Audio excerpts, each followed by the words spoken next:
हम गुजरी लम्हों की क्यों बात करते हैं सादिया?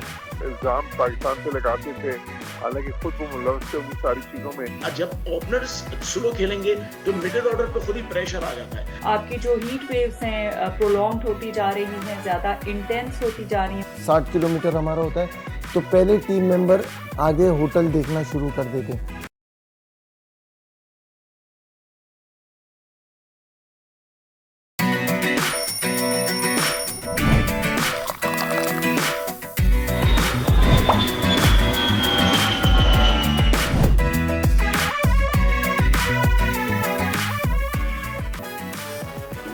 बड़ा दिन बड़ा दौरा। बिलावल भुट्टो जरदारी की सरबराही में 8 रुकनी वफ्द आज से सिफारती मिशन का आगाज करेगा। 6 रोजा दौरे के दौरान अहम मुलाकातें मुतवक्के। अमरीकी सदर डोनाल्ड ट्रंप पहले ही बड़े तिजारती मुआहिदों का इशारा दे चुके हैं।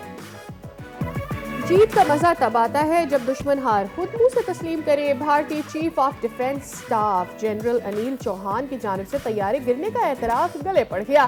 भारतीय तज्जियाकारों से अपने ही जनरल से इस्तीफे का मुतालबा कर दिया। मोदी हुकूमत की हालत सियानी बिल्ली खंबा नोचे जैसी लग रही है।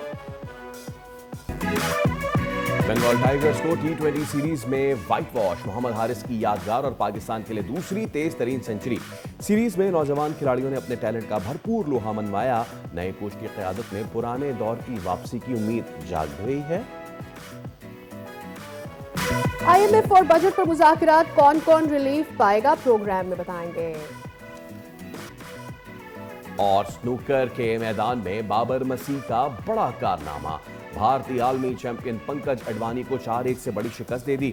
एशियन ओशियाना टूर्नामेंट का टाइटल अपने नाम करने वाले बाबर मसीह आज होंगे दुनिया बोल है में मेहमान। अस्सलाम वालेकुम, खुशामदीद, सुबह खैर। आप देख रहे हैं दुनिया बोल है। मैं हूं सैयद फैसल करीम और मेरे साथ हैं सादिया सैमसन। उम्मीद है कि आप सब ठीक ठाक होंगे, बिल्कुल खैरियत से होंगे। Well, it's the 2nd of the month, यानी कि मई का महीना जो गुजर चुका है। हम गुजरे महीने की हम गुजरी लम्हों की क्यों बात करते हैं सादिया? या तो हमें उसने बड़ा दर्द दिया होता है वो गुजरे लम्हे, या फिर हमें बहुत खुशी मिली होती है। आई थिंक ज़्यादा अच्छा तब लगता है उसे सेलिब्रेट करना, और आप आउट एंड लाउड उस वक्त उसके बारे में बात करना चाहते हैं जब वो आपकी अचीवमेंट हो, वो जब आपका विन हो, और फिर अगर उसमें कंसिस्टेंसी हो और तवातुर के साथ जीत और कामयाबियां आपके तरफ आ रही हो, तो फिर आप उसका खुशी के साथ जिक्र करें। कोई मुकाबला ही नहीं है सर, कोई मुकाबला ही नहीं है। मई का महीना और मई 2025, ये तो पाकिस्तान ने दुनिया को ऐसा याद दिलाया कि सिर्फ पाकिस्तान ही नहीं, पूरी दुनिया याद रखेगी। You know, right from the war to the sports and to the political horizon, Pakistan is doing so good, and also diplomatic front पर भी we are doing very well. So वो भी एक और चीज़ है। Economically भी we are doing very well. After that उसकी वजह ये है that now there are more nations जिनका ट्रस्ट मज़ीद डेवलप हुआ है पाकिस्तान के ऊपर। How strategically strong we are, और किस तरह से पाकिस्तान ने अपने आप को डिप्लोमेटिकली, इकोनॉमिकली, मिलिटरली डाइवर्स किया है। तो कोई मुकाबिल नहीं है दूर तक, बॉल के बहुत दूर तक। और जब हम बात कर ही रहे हैं मई के महीने की, तो आपको पता है ना सादिया, मिसाइल जो है वो कौन उसको मारने में नंबर 1 कौन है? पाकिस्तान। तो मिसाइल जैसा जेवलिन थ्रो फेंकने में कौन नंबर 1 है? पाकिस्तान। और अरशद नदीम ने इस बार, it was a very very awesome weekend. हफ्ते के दिन जब बहुत सारे लोग दोपहर में या तो आराम कर रहे होंगे या फिर मंडियों का रुख कर रहे होंगे, तो उस वक्त उन्होंने मेरी तरह अपने मोबाइल पे लगाया हुआ होगा लाइव अपडेट्स, और उस पर अरशद नदीम ने ये जो कारनामा सर अंजाम दिया। And you know what is more sweeter, what is more befitting? Arshad came on number 1, who came on number 2? India. तो जेवलिन के सुल्तान ने सियोल में मारा मैदान। पाकिस्तानी जेवलिन स्टार अरशद नदीम, जो अब आदत बना रहे हैं हमारी गोल्ड मेडल की। One more time. Yes, one more time, one more goal, 86.40। इन्होंने अपनी 3rd थ्रो में ये जो है ये कारनामा सर अंजाम दिया, और उसके बाद दूर दूर तक, बल्कि बहुत दूर तक कोई भी नहीं आ सका। और उसके बाद ये मनाजिर, the beautiful, the magnificent, the humbleness of the hero जो हम बार बार देखते हैं। अच्छा, एक चीज़ जो बहुत अच्छी हुई इस पूरे सिनेरियो के अंदर फ्रॉम द क्वालिफाइंग राउंड, वो ये कि हमने देखा कि वो अभी ऑन द टॉप ही नजर आई। We never saw him like के कुछ शेकी परफॉर्मेंस हो या कुछ ऐसा हो। और फिर one thing is so brilliant about it कि ये ऐसे मौके पर आई है जब इट इज़ मेरी much more needed from him also. बताना ज़रूरी हो जाता है how better we are than ये वापस जब आए हैं अरशद गुज़िश्ता रात, उनका इस्तकबाल किया गया, उनका वेलकम किया गया। और अभी तो सिर्फ ये वापस आए हैं, हम देखेंगे कि इनका घर जो कि मियाँ चुन्नू में है वहाँ पे क्या सेलिब्रेशंस हैं, इसके साथ मुल्क जो है उनको कैसे सेलिब्रेट करता है, हमारी पॉलिटिकल होराइजन पे इनको कैसे सेलिब्रेट किया जाता है। तो yes Arshad Nadeem, you have done it once again, the golden arm. And now the thing is, सबसे अच्छी बात, एक और साथ सबसे अच्छी बात पता है क्या थी इस पहले Arshad Nadeem was the solo javelin thrower from Pakistan. इस बार पाकिस्तान से सिर्फ अरशद नदीम नहीं बल्कि यासिर सुल्तान भी गए हैं। अच्छा, ये जो चार्ट था ना ये बड़ा इंटरेस्टिंग था, यानी ये टॉप भी पाकिस्तान ने किया और इसको एंड भी पाकिस्तान ने किया, यानी कि पाकिस्तान ने जेवलिन को घेरा हुआ है ऐसे। ऑल्सो मुझे ऐसा लग रहा है, एक चीज़ जो अच्छी लग रही है वो ये कि इसमें अब और नए, एंड एक चीज़ जो मैंने पहले भी कही थी, शायद हमको रिपीटेड, कि ख़वातीन जो जेवलिन थ्रो में भी इंटरेस्ट ले रही हैं। आई थिंक वो भी एक बहुत अच्छी नवीद है, बहुत अच्छी खुशी की खबर है और बहुत अच्छा साइन है कि पाकिस्तान में अब और डाइवर्सिटी स्पोर्ट्स में भी नज़र आती है। और उसकी वजह यही होती है, जिस भी गेम में आपका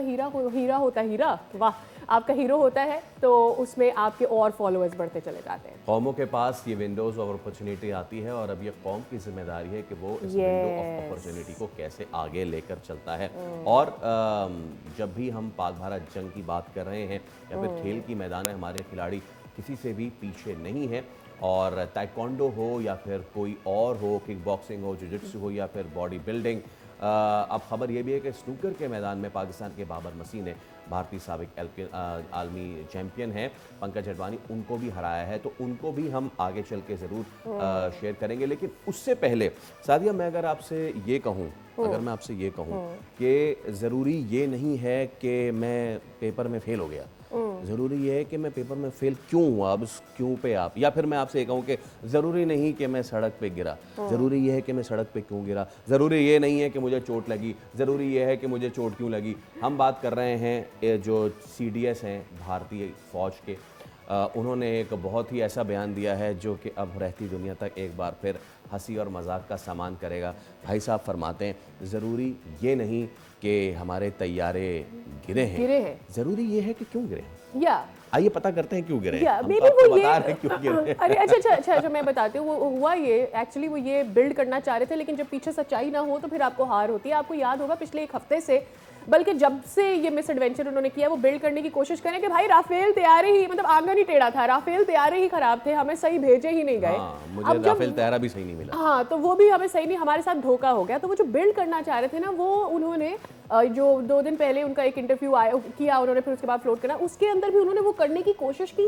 बट देन जब पीछे सच्चाई नहीं होती तो आप उसको कैसे मंजर आम पर लेकर आएंगे, आप कैसे उस बिल्डिंग को परवान चढ़ाएंगे जिसके अंदर आपका सीमेंट सरिया ठीक नहीं है। सो this is what happened with him, it was a lie, he couldn't build it. और फिर जो लगी है ना क्लास उनकी सोशल मीडिया के ऊपर और जो मीम्स बने हैं, I think he has to answer with. अहम बात ये नहीं कि तैयारे गिराए, बल्कि अहम बात ये कि तैयारे क्यों गिराए। क्या बात है भाई, वाह वाह वाह, जबरदस्त। अच्छा, जरा इनकी बोंगी जो है सुन लेते हैं पहले। एंकर ने 2 से 3 बार उनको कन्फ्रंट करने की कोशिश की, लेकिन तैयारे तो गिरे हैं ना।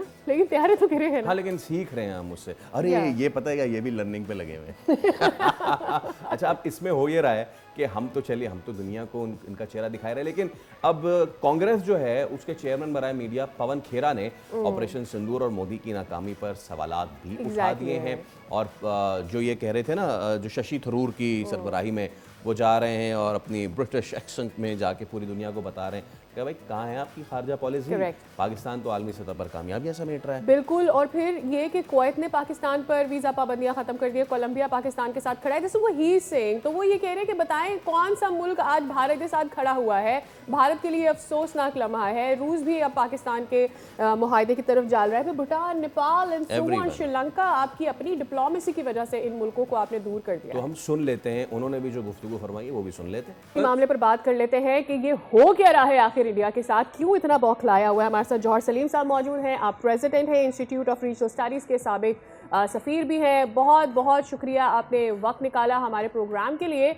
हालिया जो सूरत हाल बनती हुई नज़र आ रही है वो कुछ इंडिया के लिए अच्छी नहीं नज़र आ रही। And the worst part for them is कि वो घबरा भी रहे हैं। वो इस सिचुएशन को ऐसा लग रहा है कि छुपाते छुपाते अब अनस्टेबल हो रहे हैं।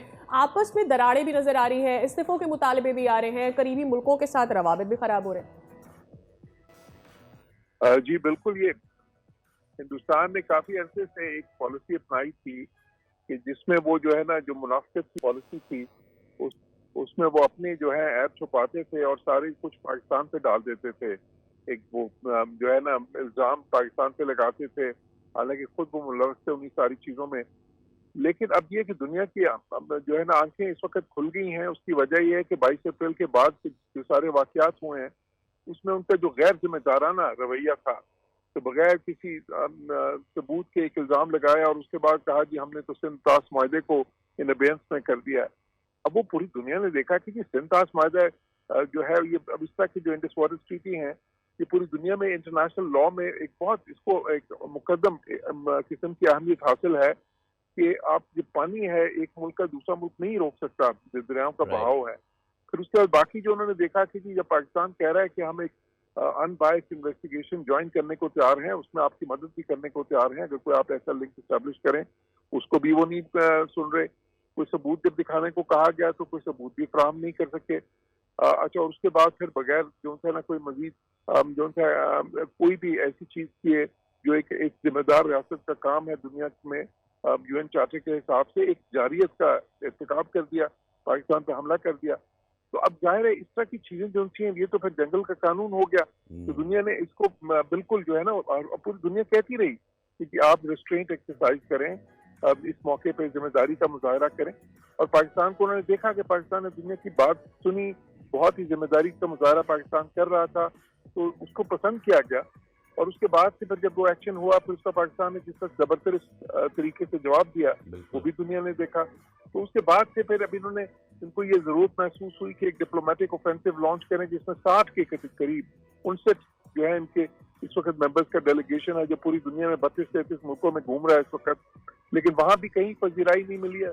मैं बिल्कुल जवाहर साहब मैं इस सवाल भी करना चाहूँगा कि एक तो हमारा मिशन जो है वो पहुँच चुका है, बड़ा कंटिंजेंट नहीं है लेकिन काबिल कंटिंजेंट है। दूसरी तरफ आप देख लें उस तरफ से उनको कोलंबिया में पजीराई नहीं मिली, भारत को गयाना जैसा मुल्क उनकी पजीराई नहीं कर रहा है। वो कोशिश कर रहे हैं मुस्लिम जो डायस्पोरा है दुनिया का उसको एक्सप्लॉइट कर सके असदुद्दीन अवैसी के साथ, लेकिन कोई खड़ा नहीं हो रहा है। वो जाके भी सिर्फ इंडियन डायस्पोरा से मिल रहे हैं। सच शेम शशि थरूर जो कि बरतानिया के साम्राज्य को तनकीद का निशाना बनाते रहे हैं, वो बरतानवी एक्सेंट में बरतानिया सब कह रहे हैं कि प्लीज़ हमारी मदद कर दें। तो इंडिया उस तरफ फेल हो रहा है। पाकिस्तान की इस सिफारती टीम से अब क्या उम्मीदें हैं, किस तरीके से इनको आगे बढ़ना चाहिए और कैसे दुनिया को बताना चाहिए ये सारी चीज़ें? जी बिल्कुल, एक तो ये है कि जो शशि थरूर को इल्जाम था कि वो बहुत ज्यादा जो है ना एक जो ऑडिटर है उसको बहुत ज्यादा स्ट्रेटेजिकली डिप्लोमेटिक है लफ्जों पे, लेकिन वो सारी लफाजी तो नाकाम हो गई थी कि हकाइक जब आपके पास ना हो, अगर आप जूट पे खड़े हैं तो फिर जाहिर है कि लफाजी कहाँ तक काम आएगी। उस मुकाबले में पाकिस्तान का उनके 60 लोगों के मुकाबले में तकरीबन पाकिस्तान के डेलीगेशन सिर्फ 7-8 लोगों पे मुश्तमिल है, लेकिन काबिल लोग हैं जो है फॉर्मर फॉरेन मिनिस्टर्स हैं, फॉर्मर फॉरेन सेक्रेटरीज हैं, पार्लियामेंटेरियंस हैं, सारे एक्सपीरियंस लोग हैं। तो वो जो है अभी और वो कुछ ही कैपिटल्स में जा रहे हैं। इंडिया ने तो 32-33 मुल्कों को बनाया, ये तो जो है अहम तरीन जो कैपिटल्स हैं ब्रसल्स, वाशिंगटन है, पेरिस है, लंदन, इस तरह के उसके उन कैपिटल्स में जाएंगे। और वाशिंगटन तो जो है जाहिर है कि अमेरिका वो पहुंचे हैं। तो बट ये कि पाकिस्तान का जो है वो ये फोकस किस्म की डिप्लोमेसी है। पाकिस्तान को उसकी जरूरत नहीं जो हिंदुस्तान कह रहा है, क्योंकि हमने तो उन पर कोई इल्जाम तो लगाने नहीं है, हम तो सबूत लेके जा रहे हैं वहां पे डोजियर्स पूरे जो उनसे हैं। फिर उसके अलावा हम दुनिया को ये बता रहे हैं कि देखें असल जो मसला है वो तो तनाज़ा जम्मू कश्मीर है। तो अगर वो नहीं हल होता तो हिंदुस्तान ने वो उसको हल ना करने की वजह से पूरे एक खित्ते को, जो दुनिया की 1/4 आबादी का खित्ता है जनूबी एशिया, उसको पूरा हॉस्टेज बना दिया, उसकी सिक्योरिटी को, उसकी स्टेबिलिटी को, उसकी इकोनॉमिक प्रोस्पेरिटी को। फिर तीसरी तरफ यह है कि जो पानी की जो उन्होंने हरकत की है सिंध ताश माहदे को जो है अपनी तरफ से अपने कहीं उसको जो इन अबेंस रख के अब वो पूरी दुनिया को जाहिर है कि ये बताना बहुत आसान है कि ये इंटरनेशनल लॉ की भी वायलेशन है, ये जो अपर राइपेरियन स्टेट की रिस्पॉन्सिबिलिटीज हैं उसकी वायलेशन है, जो लोअर राइपेरियन स्टेट के राइट्स हैं उसकी वायलेशन है, जो दुनिया में एक निज़ाम चल रहा है उसकी, ये वाटर को अगर आप वेपनाइज करेंगे, पानी को अगर आप एक वेपन के तौर पर यूज करेंगे तो फिर तो आप बहुत ही खतरनाक खेल खेल रहे हैं। इसमें जो बाकी चीजें हैं जो हमारे उनके दरमियान तनाजात हैं, अब वो जो है देखें, अच्छा चीन में उन्होंने एक बिल्कुल जहाँ पे एक दाग का एक जो है ना ब्लेड भी नहीं उगता, वहां पे उन्होंने जो है ना कितनी दहाइयों से एक ऐसी जंग शुरू की हुई है जिससे अरबों डॉलर जाया हो रहे हैं और हजारों जो है ना अभी तक हिलाकतें हो चुकी हैं। माहौल खराब हो रहा है ये सर, सारी वहाँ पे चीजें दुनिया के साथ एनवायरनमेंट के लिए जेपड़ी कर रहे हैं। बिल्कुल एनवायरनमेंट को देखिए, अब एनवायरनमेंट जो है एक ऐसी चीज है कि जो अब देखिए एनवायरनमेंट तो नहीं देखता कि जी बॉर्डर्स कौन से हैं, वो जो है अगर ग्लेशियर्स मेल्ट हो रहे हैं तो वो तो एक मुश्तरका एहसास है जिससे सबको मिल के काम करना चाहिए। अगर पोल्यूशन का मसला है तो देखें, अब लाहौर से तो बॉर्डर है इंडिया का वो सिर्फ 10 किलोमीटर है, तो जब वहां से पोल्यूशन आती है तो लाहौर अफेक्ट होता है। इसी तरह बाकी जो उसके मिसाइल हैं, पानी का मसला है, वो भी जो क्लाइमेट चेंज का एक चैलेंज है, ड्राउट्स जो होते हैं, तो उसमें अगर मुल्क मिलके काम नहीं करेंगे आपस में जो रीजनल कंट्रीज हैं तो कैसे बात बनेगी। और भारत तो इस तरह कह रहे हैं, देखिए भारत का प्रॉब्लम जिसने आपने बताया है सिर्फ पाकिस्तान के साथ नहीं है, बांग्लादेश के साथ भी है, श्रीलंका के साथ भी है, नेपाल के साथ भी है, जो मालदीव के साथ भी है।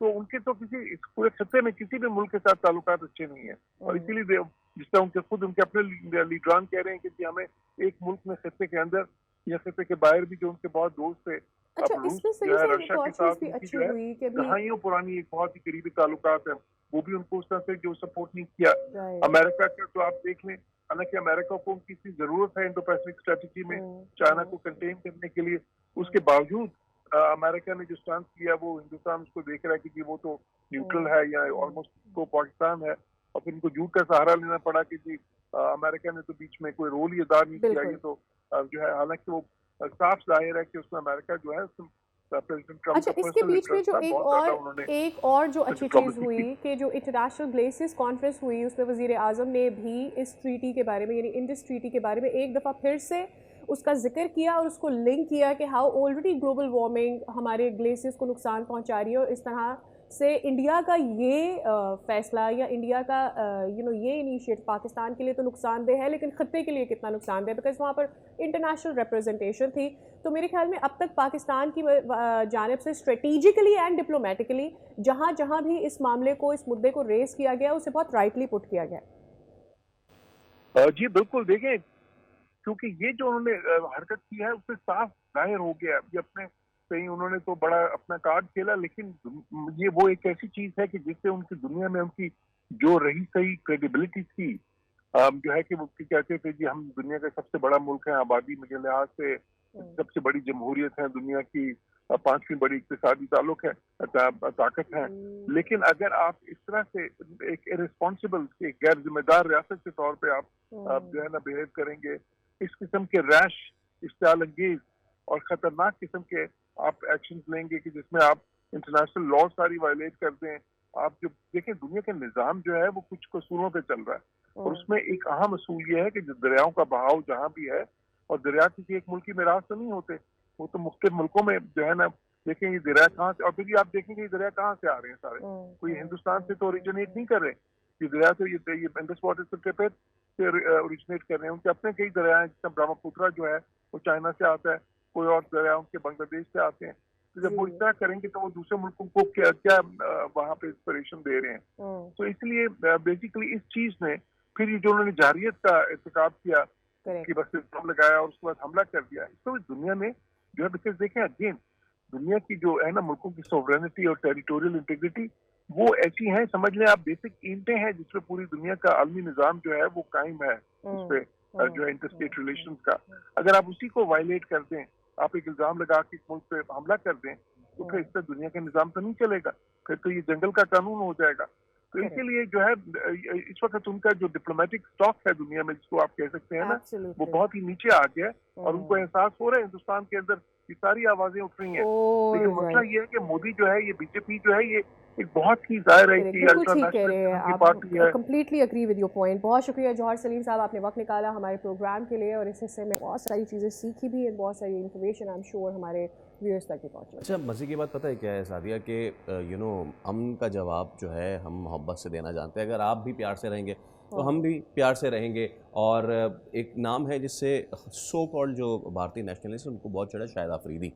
लेकिन अब दुबई में एक जो भारत का जो रीजन है केरला, उसकी कम्युनिटी है, उन्होंने शाहिद अफरीदी को अपने इवेंट में मदऊ किया अमिडस्ट ऑल दिस। ये आप देख सकते हैं ये जो कुछ हुआ अब तक कि नफरत और पाकिस्तान के साथ ये वो, शाहिद अफरीदी को उन्होंने बुलाया। उसके बाद ये देखें आप, ये शाहिद अफरीदी आ रहे हैं। वेल आगे बढ़ते हैं इन मामलात पर, तो हम बात कर लेते हैं जरा क्रिकेट का कारनामा भी आपके साथ शेयर हो रहा है यार। ये हम जंग जीत रहे हैं, क्रिकेट जीत रहे हैं। हाँ, मतलब ये सीरीज शुरू होने से पहले हम कह रहे थे कि यार बांग्लादेश से तो हम हार गए थे तो क्या होगा, तो there was a nail biting thing आपने, बट ये क्या हो रहा है जो कल हो गया। Not a single nail biting match, it was Pakistan all the way. तो पाकिस्तान ने ये मैच भी जीत लिया है। सीधा चलते हैं अपने क्रिकेट एक्सपर्ट सैयद हैदर की जानिब। हैदर भाई अस्सलाम वालेकुम, गुड मॉर्निंग। और 3-0 बहुत ही थम्पिंग विक्ट्री। मैं सलमान अली आगा की इस प्रेस कॉन्फ्रेंस से आगाज़ करना चाहूँगा। उन्होंने रवीश राजा ने सवाल किया तो उन्होंने कहा कि ये वो फ्यूचर स्टार्स हैं जिन पे आपको इन्वेस्ट करना है, और हारिस उनमें से थे जो कि बहुत अरसे से बैठे हुए थे, हसन नवाज एंड ऑल। इस मौके पे हैदर साहब, आप क्या समझते हैं कि वो जो दो बड़े नाम थे, क्या वो अब वाइड बॉल ख़ासतौर पे T20 से अब किनारा कशी इख्तियार कर लें आज को?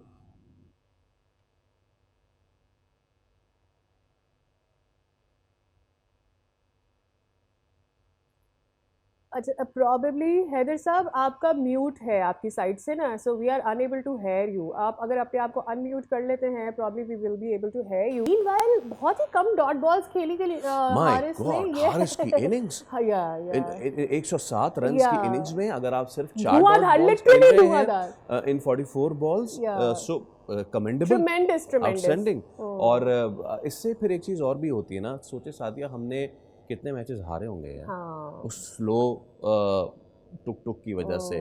और उस पर ठीक है, रिजवान और बाबर की क्लास है, बिल्कुल ठीक है, लेकिन क्रिकेट जितना मॉडर्नाइज हो रही है, आई एम सॉरी, ख़ास तौर पर रिजवान अपने आप को उतना शायद मॉडर्नाइज नहीं कर सके। लेकिन चले हम बुरी बातों को एक साइड रखते हैं, अच्छी बातों को याद करते हैं। पता है क्या चीज़ें, things go on, either you change, either you improve, और if you don't improve somebody else is going to take your place, you know. So this is what happens in cricket and for how long. अच्छा, एक चीज़ बड़ी ज़बरदस्त हुई कल, ठीक है, और वो ये हुई कि इसको कहते हैं ना आप the cool and chill guy. एक बंदा है, वो वहाँ स्टेडियम में बैठा हुआ है, बांग्लादेश के बैट्समैन ने छक्का मारा, उसके बाद उन्होंने कैच कैसा पकड़ा, प्लीज चेक कर, एनर्जी कैसे चेक करें यार, इस कैच को चेक करें। एंड द वे जिसको कहते हैं ना, इसके आखिर में आता है टा ना ना ना स्नूप डॉग, ये देखें आप, ये आए, इन्होंने शॉट मारा। ये भाई साहब फोन पे बात कर रहे थे, ये आए, इन्होंने एक हाथ से कैच किया, फेंका, बोला हाँ भाई। और यार वो जो मैं जानवर लाया था ना, उसका चारा वारा दे देना यार, मैं बहुत बिजी हूँ, बहुत हूँ, मैं मैच देख रहा हूँ यार। एनर्जी हो ना तो ऐसी हो, और आई थिंक ये एनर्जी जो है ना ट्रांसफर हुई है, क्योंकि वहां से जो हमें पाकिस्तानी बैटर्स ने जिस तरह से खेला है, इंक्लूडिंग साइम अयूब का कमबैक, वेल वेटेड मेरे ख्याल में। अगर कोई फील्डिंग कोच हमारा अभी तक नहीं बना है तो इन साहब का नंबर लेना चाहिए। वैसे भी मोबाइल तो है इनके पास, ये तो हम देख ही रहे हैं और ये बात भी कर देंगे। और यू नेवर नो पाकिस्तान में इसको कोई सीरियसली भी ले ले, because things can why not. अगर एक बंदा एक हाथ से मोबाइल पे बात कर रहा है और दूसरे हाथ से कैच कर रहा है तो व्हाई नॉट। ये हार्ड बॉल है, लुक एट हिम। ये तो देखें आप, प्लास्टिक की बॉल पकड़ ली, आउटस्टैंडिंग। और आज उन्होंने ताली मारी और उन्होंने ताली वाली है, व्हाइल आई एम फॉन। और बताओ, मुझे तो डिफरेंट लगे। देखिए इनको ना जानवरों के अलावा एक डील करते हैं, सादिया एक डील करते हैं। वो डील ये कि अगर उनको क्रिकेट टीम का ना बनाए ना, कम से कम अगले साल PSL में फील्डिंग कोच रख ले, राइट? क्योंकि अगर 130-140 से ज्यादा एक टूर्नामेंट में कैच छूटेंगे तो ऐसे लोग जो हैं, भाई तुम्हें वतन की हमारी सलाम करती हैं भाई साहब, जो भी हैं। वाह वाह वाह वाह, शानदार है ये। अब जरा सी ना, अच्छा, डू यू थिंक फैसल कि अब हमें थोड़ा सा अपने अगले पड़ाव की तरफ भी देखना होगा क्रिकेट में, कि वेस्ट इंडीज के खिलाफ हमारी क्या तैयारी है, क्या हम इसी टीम के साथ जाते हैं, चेंजेस लेंगे, बाबर को रिजवान को लेकर उससे पहले भी कुछ खबरें हैं, हो सकता है कि शायद उससे पहले बांग्लादेश का दौरा करते हुए टीम जाए, लेकिन ये सारी खबरें उनकी तस्दीक हम एक ब्रेक के बाद करते हैं। ब्रेक लीजिए, उसके बाद हाजिर होंगे। Stay with us. Babar Azam होगा नहीं।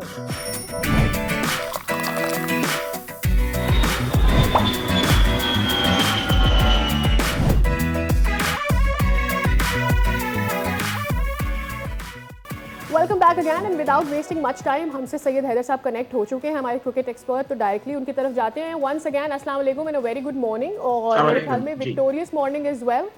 बड़ी अच्छी सीरीज रही है हमारी, and I will just throw the same question जो इससे पहले फैसल ने किया था कि अब क्या रिजवान का होगा और क्या बाबर आजम का होगा? Are we gonna bring them back in the team और नो? देखिए, बाबर आजम और मोहम्मद रिजवान ऐसे खिलाड़ी हैं जिनको आप कभी भी अपने स्क्वाड से आउट नहीं कर सकते हैं, और वो कभी भी वो जगह बना सकते हैं। और जब आप बड़े इवेंट में जाएंगे, बड़ी टीमों के खिलाफ खेलने जाएंगे, तो वहाँ पे मोहम्मद रिजवान और बाबर की आपको कमी महसूस होगी यकीनी तौर पर। लेकिन बात यह है कि वो कहाँ खेलेंगे, ये सबसे अहम चीज़ है। हमारा या जिसने भी उन पर तनकीद की उसका ये इख्तिलाफ नहीं था कि वो टीम में क्यों है। बात ये थी कि वो अपनी गलत जगह पे खेल रहे हैं, वो ओपनर्स नहीं है, एस्टैब्लिश ओपनर नहीं है, बने हुए हैं ओपनर। तो आपने देखा कि इस सीरीज में हमारे तीनों ओपनर जिन्होंने ओपनिंग की है, उन्होंने किसी भी लम्हे ये नहीं एहसास होने दिया कि वो टीम में अपनी जगह बनाने के लिए खेल रहे हैं, रन्स करने के लिए खेल रहे हैं, बल्कि उन्होंने एग्रेशन दिखाया। कल की आप इनिंग देखें मोहम्मद हारिस की, फुल एग्रेसिव, और वो कभी भी वो डर नहीं रहे थे रिस्क लेने से। तो ये जो होती है चीज जो होती है, ये ओपनर्स को न सिर्फ एग्रेसिव बनाती है, बल्कि उसके साथ आप पावर प्ले को यूज करते हैं, अब एक बड़ा स्कोर करते हैं। ये ना कन्वर्ट होती है, नीचे आने वाले जो प्लेयर्स हैं उनमें कन्वर्ट होती है वो उस मोमेंटम को आगे, क्योंकि जब एक बंदा 10 ओवर खेल के भले से 50 रन 80 रन बना के जा रहा है, पीछे बाकियों के पास खेलने की जगह ही नहीं है। That is what happens when Rizwan is there. Exact, बिल्कुल। देखिए ना, जब ओपनर्स स्लो खेलेंगे तो मिडिल ऑर्डर पे खुद ही प्रेशर आ जाता है। अच्छा, दूसरी बात ये जो समझने की बात है वो ये कि इतने बड़े बैटर्स जब वो अपनी जगह के लिए इनसिक्योर हों और रन्स पर देख रहे हो बजाय इसके कि स्ट्राइक रेट को देखें, तो नीचे वाले खुद ही इनसिक्योर हो जाते हैं। फिर वो सोचते हैं इतने बड़े, इतना एक्सपीरियंस रखने वाले भी इनसिक्योर हैं। तो ये एक ऐसा माइंडसेट बन जाता है जिससे आप एग्रेशन नहीं दिखा सकते हैं। अगर आप दूसरी टीमें देखें, इंग्लैंड को देखें या ऑस्ट्रेलिया को देखें, उन्होंने अपना माइंडसेट ये बनाया है कि एग्रेशन दिखाना है, चाहे रन्स बने ना बने। लेकिन आपने देखे ब्रेंडन मैककलम ने इंग्लैंड की टीम को एक ऐसे यूनिट कन्वर्ट कर दिया है जो टेस्ट में T20 खेलता है, लेकिन वो कभी भी डरते नहीं है कि हम जल्दी आउट हो गए तो हमें टीम से निकाल दिया जाएगा। और पाकिस्तान टीम में ये एक माइंडसेट बन गया था, लेकिन अब अच्छी बात है वो माइंडसेट चेंज हो रहा है। अब प्लेयर्स जो हैं स्ट्राइक रेट पे जा रहे हैं, अपना बैटिंग का अंदाज बदल रहे हैं। बिल्कुल हैदर साहब, इसमें एक चीज़ ये भी है कि ठीक है प्लेयर स्ट्राइक रेट पे जा रहे हैं ऑल, लेकिन कल प्रॉपर क्रिकेटिंग शॉट्स हुए हैं। ऐसा नहीं कि जी अगर मुझसे एक शॉट नहीं लगा तो मैं फिर दीवाने की तरह बल्ला घुमा दूं, चलो भाई फारिग हो जाओ।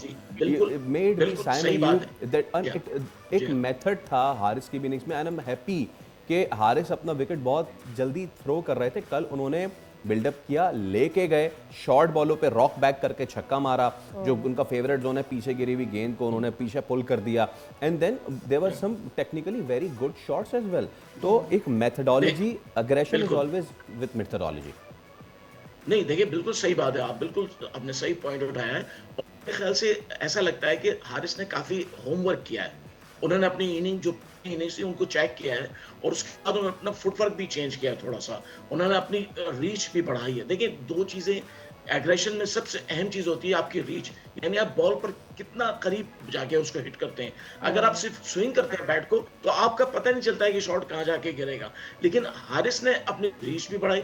हसन नवाज है, हसन नवाज पूरा अपना रीच पे खेल रहे हैं, वो बिल्कुल भी अपना बैक फुट नहीं यूज कर रहे हैं, वो अपना फुटवर्क यूज नहीं कर रहे हैं, बल्कि अपनी रीच बढ़ाई है।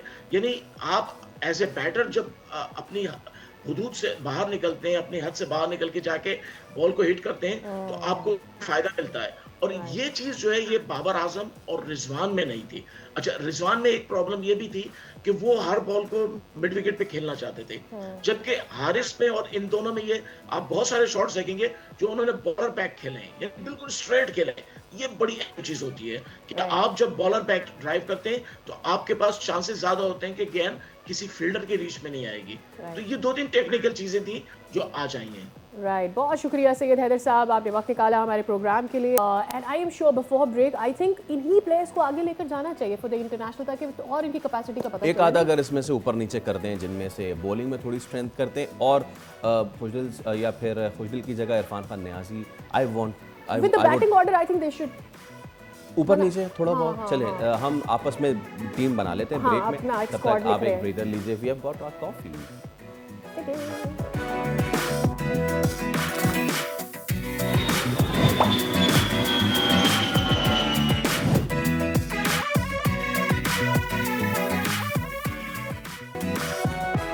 फिर आपको कहेंगे खुश आमदीद। अच्छा, अब वर्ल्ड इकोनॉमिक फोरम की ग्लोबल रिस्क रिपोर्ट है 2025 की, और उसमें आलमी हुकूमतों को मुतनब्बे किया है कि शदीद मौसमियाती वाक़यात मुसलसल ये चौथा साल है कि जो हो रहे हैं, यानी कि शदीद मौसम की खराबी, और सर्दी है तो बहुत बहुत ज़्यादा शिफ्ट हो गए हैं, यानी जो गर्मियां पहले अब मई में आती थी वो मार्च में आ जाती हैं, फिर उससे फसलों को नुकसान, ग्लेशियर्स का पिघलना, उनमें शिद्दत।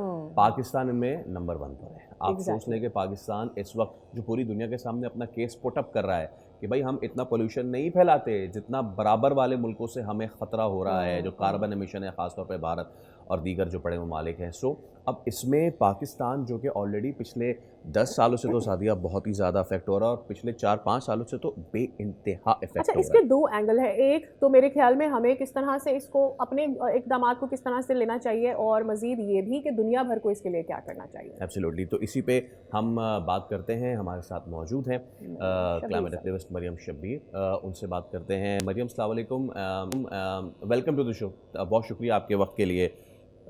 मेरे ख्याल से किसी भी ऑर्गेनाइजेशन को रिपोर्ट बनाने की शायद ज़रूरत भी ना पेश आती। हमें पता है पाकिस्तान कितना ज़्यादा वल्नरेबल है, लेकिन दुनिया शायद हमसे मुंह मोड़ के बैठी है। थोड़ा सा हमें बताएं कि पाकिस्तान जो है it's at brink of so many climate hazards. जी, एब्सोल्युटली। आप जैसा कि आपने कहा कि अगर पाकिस्तान के क्लाइमेट को समझना हो या हमें उससे क्या नुकसानात हो रहे हैं और हम लोग किस तरह से वल्नरेबल हैं, उसके लिए शायद किसी रिपोर्ट की ज़रूरत नहीं है। स्टार्टिंग फ्रॉम बहुत डेकेड्स पहले भी देखें, लेकिन मोस्ट रिसेंट भी अगर देखें 2010 के फ्लड्स, उसके अलावा 2022 के फ्लड्स, इन बिटवीन भी काफ़ी फ्लडिंग हमारी होती रहती है।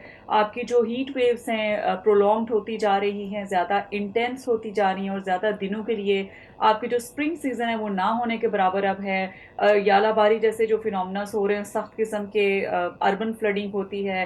फिर नॉर्थ में हमारे जो ग्लेशियर्स मेल्टिंग हो रही हैं, तो और सिंध के इलाकों की तरफ जाएं तो वहाँ पे ड्राउट हो रहा है, वाटर स्कैर्सिटी का ख़तरा है, यानी कि जो पानी की कमी का ख़तरा है, जिसकी वजह से ड्राउट्स लाइक कंडीशंस होने के ख़तरे हैं। तो बहुत सारे कॉम्प्लेक्स चैलेंजेस हैं जब क्लाइमेट चेंज की बात पाकिस्तान के करते हैं, स्टार्टिंग फ्रॉम नॉर्थ टू जितने आपके मैदानी इलाके हैं या साहिल की तरफ भी लेवल राइज काफी कॉम्प्लेक्स। आपको नहीं लगता कि ग्लोबल वार्मिंग हमारा मसला है, क्योंकि इससे सबसे ज़्यादा हम अफेक्ट हो रहे हैं, लेकिन हम मतलब जो हमारी अपनी मेडिसिन है हम उसे प्रैक्टिस नहीं कर रहे। हम इक़दामात खुद अपने मुल्क में नहीं उठा रहे, दूसरे मुल्कों के लिए कैसे सीरियस होगा कि भाई ये खुद अपनी मामलात को हल करने के लिए क्या कर रहे हैं कि इनको इतनी इंपॉर्टेंस दी जाए कि ओवरऑल ग्लोबल वार्मिंग को भी देखा जाए। जी बिल्कुल।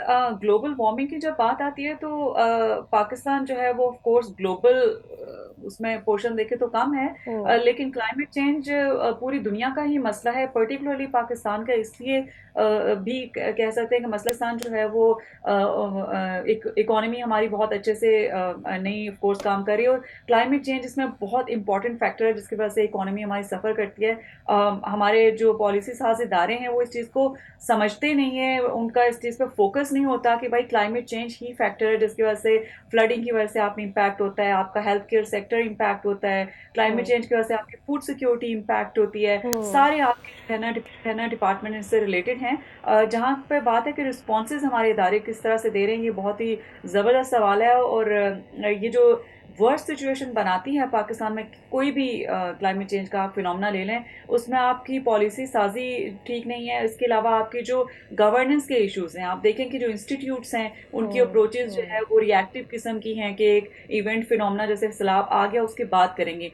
प्रोएक्टिव भी मेजर्स आप ले सकते हैं कि डेटा की बेस पे आप ट्रेंड्स देखें कि क्या हैं, कि उससे पहले नुकसान होने से पहले आप किस तरह से काम कर सकते हैं अर्ली वार्निंग एक्शंस पे।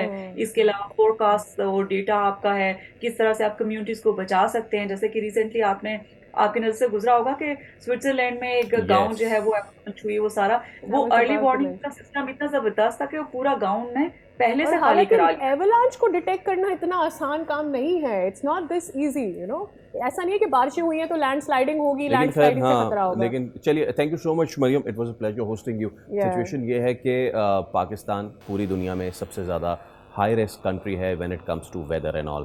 तो हम क्या कर रहे हैं उसके लिए इंटरनली दुनिया से हम क्या एक्सपेक्ट कर। Thank you so much Maryam, बहुत शुक्रिया आपका। हम दुनिया से क्या एक्सपेक्ट कर रहे हैं, कैसे इस मामला लेंगे, जैसे समथिंग जो कि बहुत ज़रूरी है बात करना। चलिए अभी एक ब्रेक ले लेते हैं। बिल्कुल, और ब्रेक से वापस आएंगे तो बात कर लेंगे ज़रा बजट।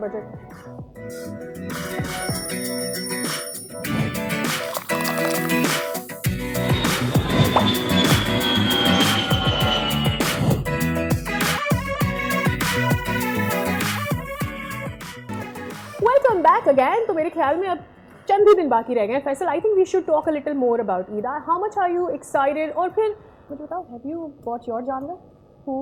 कैसा रहा? नजर ना लगाए, बस बहुत मेहनत करनी पड़ी, बहुत दूर जाना पड़ा, क्योंकि करीब की जो मंडियां है वहाँ पे जाओ और अगर आप जानवर को हाथ भी लगाओ तो करंट लगता है और कीमत पूछ लो तो हार्ट अटैक आ जाता है।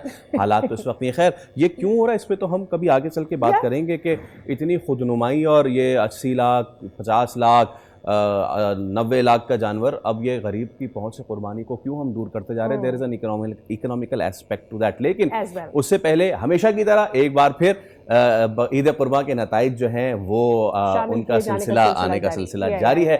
एक और हम आपको वीडियो दिखाते हैं। एक लोगों में एक जिसको मैं कहूँ उर्दू ज़बान में कि एक उनको तकलीफ़ होती है, मैंने बहुत सादा करके बताया, एक उनको तकलीफ़ होती है कि जानवर आए तो उसको घुमाएंगे भी, लेकिन देखें आप उस जानवर को घुमाएं जो आप लगता है आप घुमा सके। अब ये एक भाई साहब थे, ये ऊँट को घुमा रहे थे, ऊँट अपना चल रहा, उसके बाद नज़र आता है कि ऊँट बड़ा शांत जानवर है ना, लेकिन आप ये पकड़ने के लिए गए और जो साहब पकड़ने के लिए गए उनके अच्छा वो उन पर लटकने की कोशिश कर रहे थे और उसी को पटक दिया, आओ बेटा।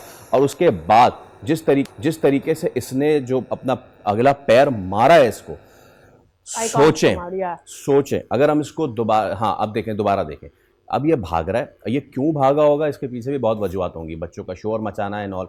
ये भाग रहे भाई साहब, भाग रहे यहाँ इस इलाके का है ही नहीं है जहाँ पर इतनी। उसने पहले मुंह भी मारा। अच्छा ये आपको याद है हमने दूसरी ऊंट की फुटेज चलाई है? हाँ, एक जो हाथ आ गया था। अच्छा मैं बताऊं फैसल, देखो आगे पीछे ट्रैफिक है, एक्सीडेंट्स भी हो सकते हैं, बाइकर्स भी जा रहे हैं, दीगर गाड़ियां भी जा रही हैं। ऐसा हुआ भी है, वो गाय भागी और वो अब गाय को क्या पता कि सीधी लेन कौन सी और रॉन्ग लेन कौन सी है, वो उसमें घुस गई रॉन्ग लेन में, सामने से गाड़ी आ रही है और गाय भागी जा रही है। कहाँ गाँव देहात से ये जानवर आते हैं मेन रोड के लिए, इनको आदत नहीं होती है, फिर आप उन्हें मेन रोड पर लेकर आ जाते हैं। खैर इस तरह के नताइज तो आते रहेंगे, आपको हम बताते रहेंगे। लाहौर चलते हैं, जरा अफजाल से जान लेते हैं क्या ट्रेंड है वहाँ पर, क्या महंगाई बढ़ी है, कम हुई है। Afzal, tell us about Eid shopping. जी बिल्कुल, इस वक्त मैं मौजूद हूँ लाहौर की सब्जी मंडी में और ईद कुर्बान की आमद है और हर कोई जो है वो अपना मनपसंद जानवर जो है वो अपने मनपसंद रेट पर लेने की कोशिश में मसरूफ़ है। कोई छोटा जानवर लेना चाह रहा है और कोई बड़ा, जिसको जहाँ पर रेट जो है वो मुनासिब मिलता है वो वहीं से जानवर की बुकिंग करवा के एज़ सुन एज़ पॉसिबल जो है वो जानवर को ले जाना चाह रहा है। इस वक्त मैं मवेशी मंडी में मौजूद हूँ और ये एक जानवर है जिसको ख़रीदने के लिए जो हैं वो ख़रीदार भी आए हैं और व्यापारी भी मौजूद हैं। इनसे जानते हैं कि क्या रेट ये फ़ाइनल कर रहे हैं। भाईजान माशाल्लाह जानवर तो बहुत प्यारा, आपका क्या रेट आपने इसका फ़ाइनल किया? भाई हमने इनको 6 लाख बताया है, इनका रेट 6 लाख बताया है। तो सर आपकी रेंज क्या है? सर देखें 6 लाख तो रेट बताया है इन्होंने, डेफिनेटली बहुत ज़्यादा रेंज है ये, और जो हालात व वाक़यात चल रहे हैं, जिस तरह महंगाई है उसके हिसाब से बहुत रेट है। लेकिन ये है कि मैंने तो उनको 4 लाख का है, तो इसमें इंशाल्लाह हमारी इनकी बात चल रही है और ये डन हो जाएगी इनके साथ। जी भाईजान 4 लाख वो कह रहे हैं कि 6 बहुत ज़्यादा था, तो कोई कमी पेशी करके आप बिस्मिल्लाह करें।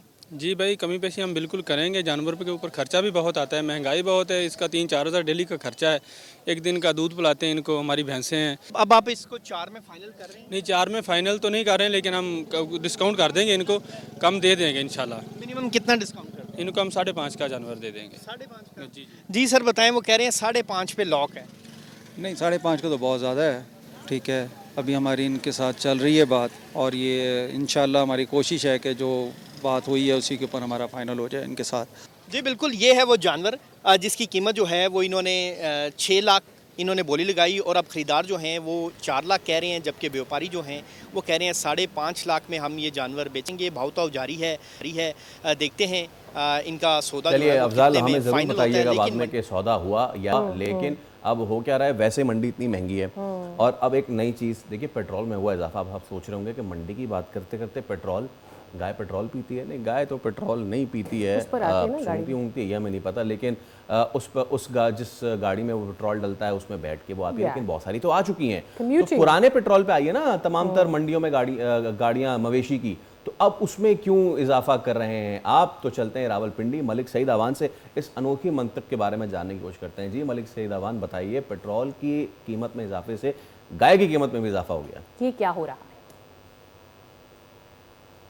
बिल्कुल, बड़ी ईद जिसे ईद कुर्बान भी कहा जाता है, कुछ चंद दिन रह गए हैं। अगर हम बात करें मवेशी मंडी की, तो वफाकी दारुल हुकूमत इस्लामाबाद में 4 मवेशी मंडियां कायम की गई हैं। इस वक्त हम मौजूद हैं रावलपिंडी की टंज भाडा मंडी। जानवरों की एक बहुत बड़ी तादाद मौजूद है, मुख्तलिफ़ किस्म के जानवर यहाँ पे पाए जाते हैं। हमारे साथ इस वक्त एक जानवर आप हमारे पीछे देख सकते हैं, राजा की कीमत जो है वो 30 लाख बताई जा रही है। बड़ा जानवर है और इन्होंने चैलेंज भी किया है कि कोई इतना बड़ा जानवर किसी के पास है तो सामने लेके आए और ये इनसे जानते हैं। अच्छा सर, ये बताइएगा कि आप कहाँ से आए और राजा की क्या प्राइस लगाई है? हम गाजी तरबेला से आए, इसका 30 लाख रुपए लगाए और ये इधर मंडी में। अच्छा सर, इसकी खुराक क्या है? इसका खुराक ये फीड है, चोखोर है, दाल है, वंडा, सब कुछ ये डालते हैं, नाल घी भी डालते हैं और ये खाते हैं। अच्छा सर, ये बताइएगा कि कहा ये जा रहा है, मुख्तलिफ लोग ये बातें कर रहे हैं कि 1 साल के दौरान ना तो पेट्रोल की कीमत बढ़ी, ना किसी और चीज़ की कीमत बढ़ी, तो जानवरों की इतनी ज़्यादा कीमतें क्या है, उनको आप क्या पैगाम देंगे? यार देखो, इस तरह ना अभी हम देखो आर पास से तरफ से बॉर्डर बांधे, डंगर मांगे हैं, इसलिए ये लोग सब खरीद रहे हैं और ख़रीदते हैं और ले रहे हैं। और अपनी अपने हर इंसान का अपनी एक ख्वाहिश है, जिसके पास पैसा वो खुद खरीदता है, जिसके पास नहीं खरीद सकता है। ये बिल्कुल इनका यही कहना था कि हर किसी के जानवर यहाँ पे मौजूद है और हर बंदे की एक अपनी डिमांड है, जिसके पास कुव्वत है। सही है, बिल्कुल ठीक है मलिक सईद अवान, लेकिन जो इन्होंने आखिर में बात की है, जिसके पास पैसा है वो खरीदता है, जिसके पास पैसा है वो नहीं खरीदता है। तो इस हिसाब से तो जिस हिसाब से रेट्स बढ़ रहे हैं, अगले 5 साल में तो फिर बंदा मुर्गी खरीद के कुर्बानी कर रहा होगा। जब 60 लाख, लेकिन नाउ अबाउट द टाइम मुझे ऐसा लगता है प्राइस लिस्ट लगनी चाहिए, मंडियों पे भी लगनी चाहिए, एक कैप कम से कम जरूर होना चाहिए। होगा नहीं होगा, वेल आई होप। मुझे तो एक चीज़ ये समझ में नहीं आती, before going to the next segment, ये जो कहते हैं ना कि जी इतना मन गोश्त है, उस गोश्त के वजन के हिसाब से इसकी खूबसूरती के भी पैसे हैं, उस खूबसूरती को जांचने का क्या मैयार है। चलिए इस पे कभी और बात करेंगे, अभी जरा हम बात हमारे तो ब्यूटी स्टैंडर्ड्स वैसे ही बड़े अजीब हो गए। यस, तो हम बात कर लेते हैं उस चीज पे जो आने वाली, क्या आने वाला है, देखो वो आ रहा है, बजट आ रहा है। और इसको बचत नहीं कहते, बजट। मैं तो चलिए मुझे मिसअंडरस्टैंड करने लो। अब इस बजट में क्या हमारी होगी बचत? वाह वाह वाह वाह वाह। अब सिर्फ 8 रोज़ की दूरी पर है और IMF और हुकूमत के दरमियान होने वाले बजट मुज़ाकरात भी जारी हैं। आलमी मालियाती फंड्स ने टैक्स रियायत और नरमी बरतने की मुखालफत की है और हुकूमत को कहा है कि आइंदा बजट में मुश्किल तरीन फैसले तो जब आप ईद का खर्चा कर चुके होंगे और ईद खत्म हो रही होगी, उसके बाद आ रहा होगा बजट जी, तो फिर देखना होगा कि आपके ऊपर अच्छा अब उसमें तनख्वाहदार तबके के लिए क्या चीजें हैं, वो रिलीफ मिलेगा नहीं मिलेगा, लेकिन ऑल्सो इंडस्ट्रीज के लिए क्या है, टैक्स कलेक्शन के लिए क्या नया बनाया जा रहा है, उस पर जरा बात कर लेते हैं। जावेद बलवानी साहब हमारे साथ मौजूद हैं, आप सदर हैं KCCI के। अस्सलाम वालेकुम एंड वेरी गुड मॉर्निंग। हम बहुत ही करीब आते चले जा रहे हैं, चीज़ें कुछ वाज़ेह होती जा रही हैं, थोड़े से ही दिन रह गए हैं।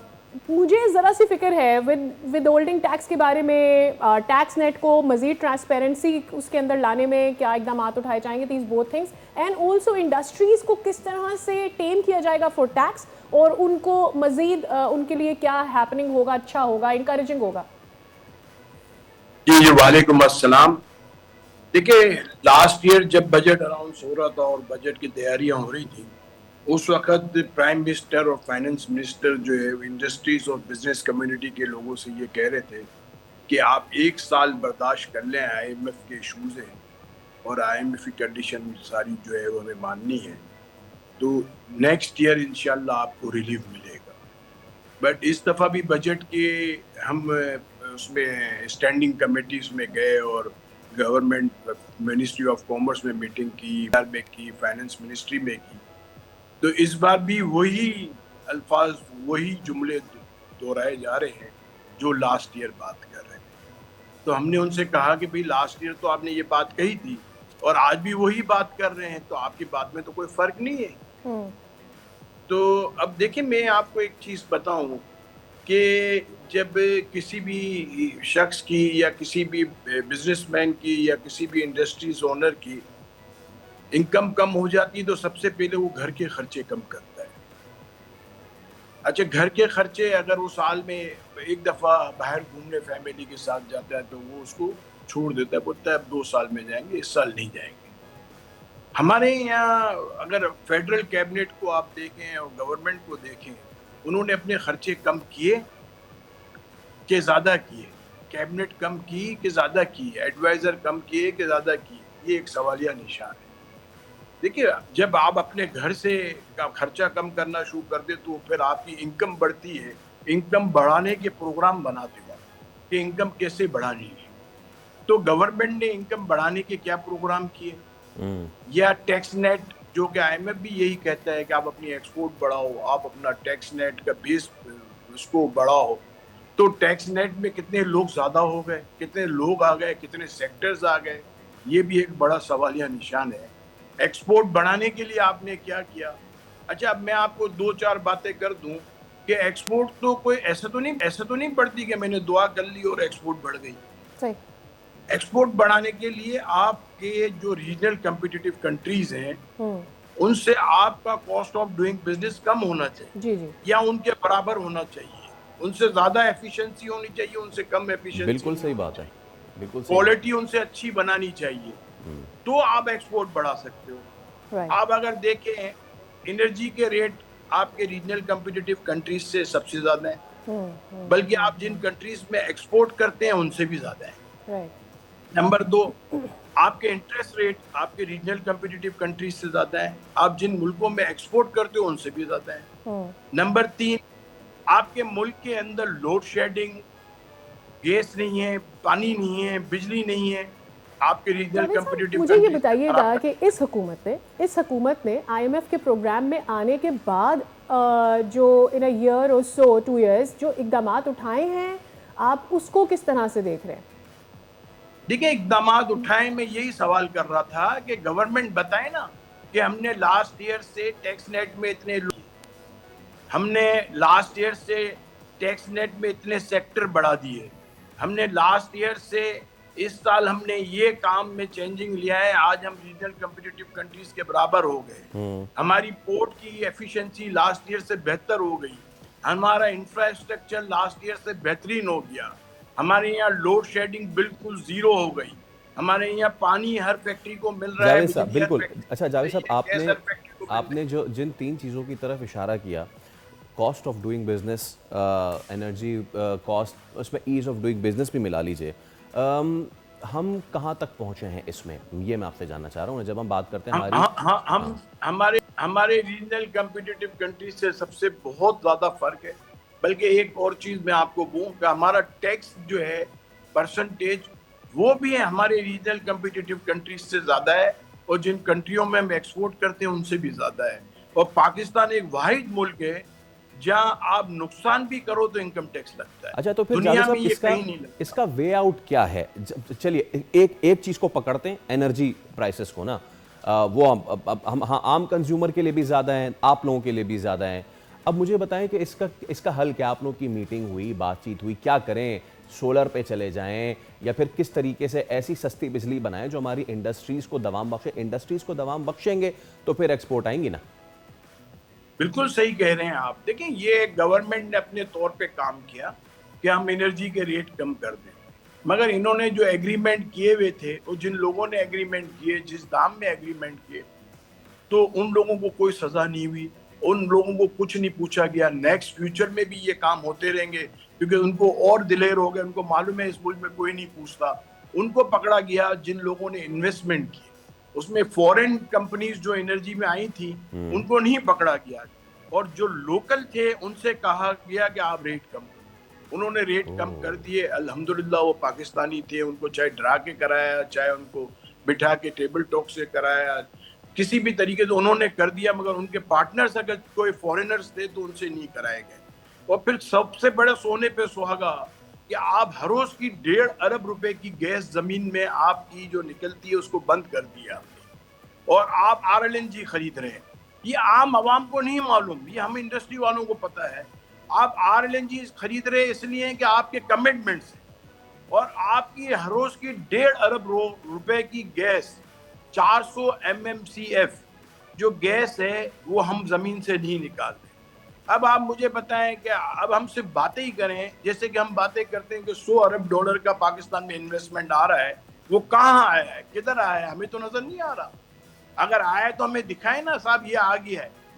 देखिए, आप सिर्फ अच्छी अच्छी बातें करने से मुल्क तरक्की नहीं करेगा। जावेद साहब, जब आपको आप प्रैक्टिकली काम करना बिल्कुल, जब ठीक है, बिल्कुल आपने बहुत मुफीद बातें की हैं, we would have love to continue more, लेकिन जो आपने चीज़ें ये 3 हेड्स बताएं, हम आगे चल के ज़रूर आपको दोबारा ज़हमत देंगे और बात इस पे करने की कोशिश करेंगे। Thank you so much for your time. ज़रूर करने की कोशिश करेंगे कि जब हम बात करते हैं एक्सपोर्ट लेड इकॉनमी की, हम कैसे उस तक जाएंगे, हम कैसे अपनी एनर्जी प्राइसेस को, यानी कि जो बिजली है, गैस है, उसकी प्राइस कम करके अपनी इंडस्ट्रीज़ को चलाएंगे, भगाएंगे, ताकि हमारा बजट जो है कुछ हमारे बारे में आ सके। एक ब्रेक ले रहे, उसके बाद हाजिर होंगे, मौसम की सूरत हाल भी जानेंगे। स्टे विद अस।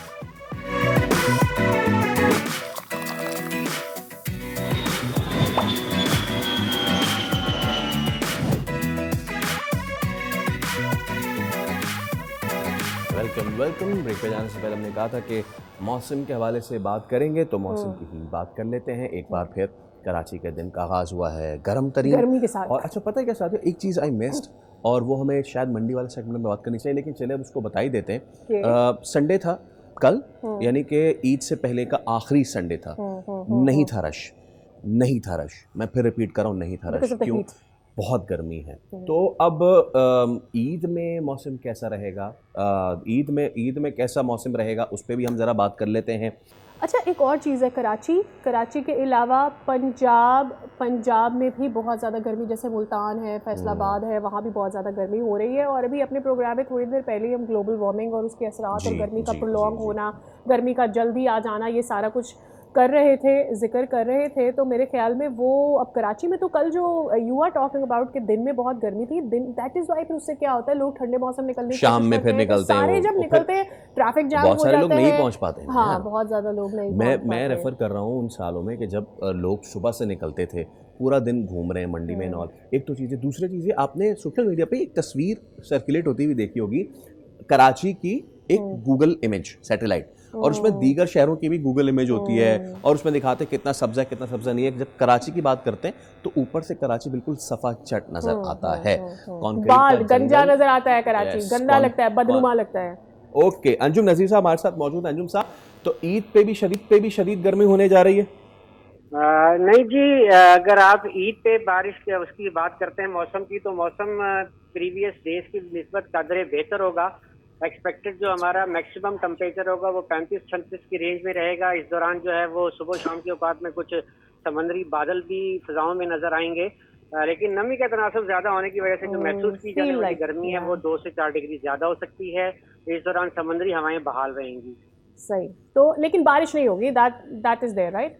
जी जी जी।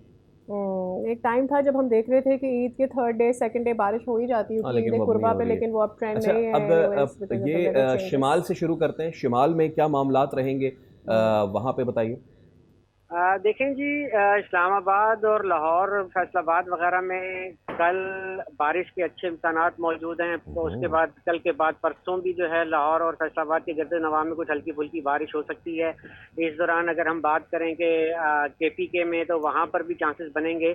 और ईद के दिनों में KP और सदरन GB और कश्मीर के कुछ इलाकों में बारिश हो सकती है।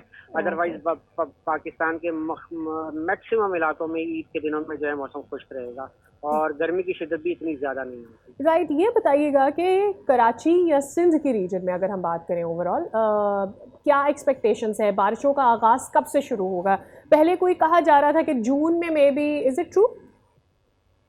देखें जी, तवक्को इस बात की है कि एंड ऑफ जून में जाके कुछ हम देख सकेंगे कि प्री मानसून की एक्टिविटीज स्टार्ट होना शुरू हो जाएंगी मुल्क में, इंक्लूडिंग सिंध में भी तवक्को होगी कि जो ईस्टर्न सिंध के इलाके हैं वहाँ पर बारिश हो जाएगी। बाकी जो आपको पता है कि जो मानसून है वो तो जुलाई से ही आता है। इस दफा हैवी रेन्स है ओवरऑल पाकिस्तान में, और उसका क्या ब्रेक डाउन किया गया है कि किस महीने में बारिश होगी गर्मियों में? देखें जी, हमारे यहाँ मानसून जुलाई से लेकर सितंबर तक होता है और मैक्सिमम जो बारिश हमारी होती है वो जुलाई अगस्त में होती है। तो जुलाई और अगस्त में आप हैवी रेनफॉल के इवेंट्स को रूल आउट नहीं कर सकते। बिल्कुल बिल्कुल ठीक है। Thank you so much. Anjum Nazeer साहब हमारे साथ मौजूद थे, वाले से बात कर रहे थे। इससे पहले फैसल जब हम बात कर रहे थे, इस गर्मी के अंदर जब आप कुर्बानी करेंगे और फिर अलाइशा सड़ना, तो मेरे ख्याल में उस प्रोसेस को हमें जल्दी करना पड़ेगा, वरना वो फिर बहुत पेनफुल हो जाता है, बदबू और फिर गर्मी है। बराए मेहरबानी दरख्वास्त है, मौदबाना गुजारिश है, ना धूप है, नहीं धूप तो है लेकिन बारिश नहीं है, तो उसमें फिर एक गुजारिश है कि जब आप ये सब कुर्बानी वगैरह कर लें, अलाइश ऐसी जगह पे रखें जहाँ से गाड़ियाँ जो है हुकूमत की वो उठा के ले जाए। अच्छा, इससे पहले कि हम आगे बढ़ें, आपने कभी पहाड़ सर किया है?